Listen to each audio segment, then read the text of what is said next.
मेरे बच्चे, तुम्हें मेरा ये संदेश प्राप्त होना कोई इत्तेफाक नहीं है, बल्कि मैं तुम्हें एक बात से अवगत कराना चाहती हूँ, जिस बात को तुम्हें जानना बहुत जरूरी है। मेरे बच्चे, एक बात को तुम समझ लो। मेरे बच्चे, तुम अपने जीवन में कई बार समस्या से गिरकर भी बच जाते हो। कई बार मुसीबतें आते आते भी टल जाती हैं, परंतु तुम्हें ज्ञात नहीं होता।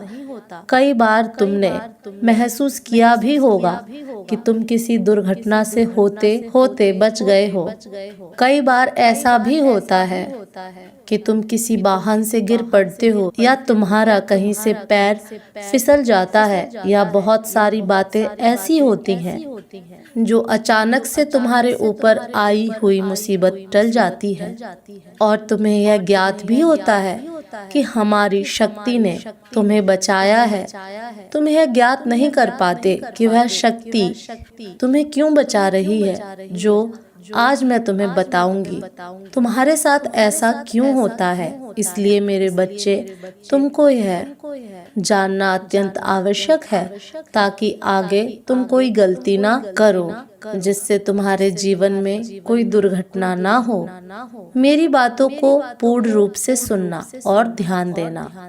मेरे बच्चे, कई बार तुम कुछ गलतियां कर देते हो, उसकी सजा के लिए तुम्हें दुर्घटना का सामना करना पड़ता है, परंतु वहीं तुम बहुत सारे नियम निभाते हो, पूजा आराधना करते हो। मेरे बच्चे, तुम अपने अंदर यह विश्वास जगा कर रखना कि मैं तुम्हारे साथ हूँ, और उस जगह पर जाना जहाँ पर तुम्हें विश्वास होता है।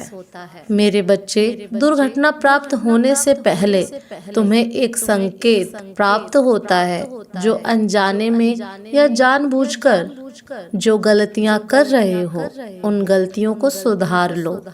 अभी भी तुम्हारा समय शेष है मेरे बच्चे। इन दुर्घटनाओं से तुम्हें सीखना चाहिए कि तुम्हारे कर्मों में तुम्हें बदलाव लाने की आवश्यकता है, क्योंकि प्राकृतिक में विद्यमान होकर ही मैं तुम्हें संकेत देता हूँ। इसलिए मेरे बच्चे, गलतियों को रोकने के साथ साथ नियमों को जो तुम निभाते हो, उनको सदा निभाते जाना, क्योंकि नियमों को निभाने से ही तुम्हारी ओर मेरी शक्ति आकर्षित होती है। क्योंकि किसी भी मुसीबत से बचाने के लिए बचाव से ज्यादा खुद को ताकतवर बनाओ मेरे बच्चे। मैं चाहती हूँ कि तुम एक शक्ति प्राप्त करो जो तुम्हारी सुरक्षा कवच की तरह तुम्हारी रक्षा करे, और वह शक्ति तुम्हें भोलेनाथ प्रदान करें, जो एक मृत शरीर में भी जान डाल देते हैं।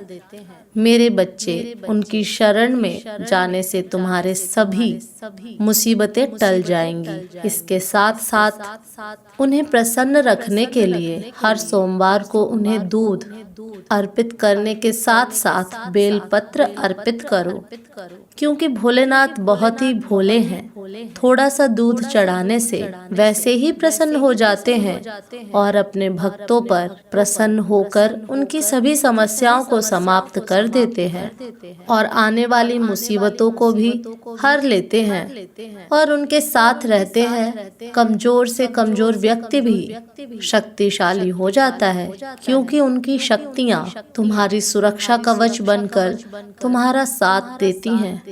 प्रेम से बोलो ओम नमः शिवाय।